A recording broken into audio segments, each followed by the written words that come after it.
काँग्रेस प्रदेशाध्यक्ष नाना पटोले यांच्या गाडीचा भीषण अपघात झालाय। भंडारा शहरालगतच्या भिलवाडा गावाजवळ ही घटना घडली आहे। मंगळवारी नाना पटोले आपला सुनिश्चित प्रचार सभा आटपून सकाळी गावी परतत असताना मध्यरात्रीच्या सुमारास मागून येणाऱ्या ट्रकने त्यांच्या उभ्या गाडीला जोरदार धडक दिली आहे। या अपघातात गाडीचं मोठ्या प्रमाणात नुकसान झालं असून सुदैवानं मोठी घटना टळली आहे।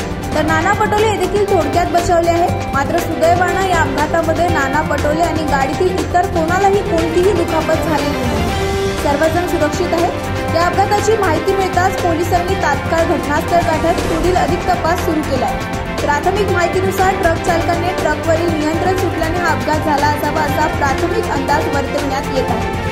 राष्ट्रनिर्माण न्यूज करिता भंडारावरून नेहल भुरे यांची रिपोर्ट।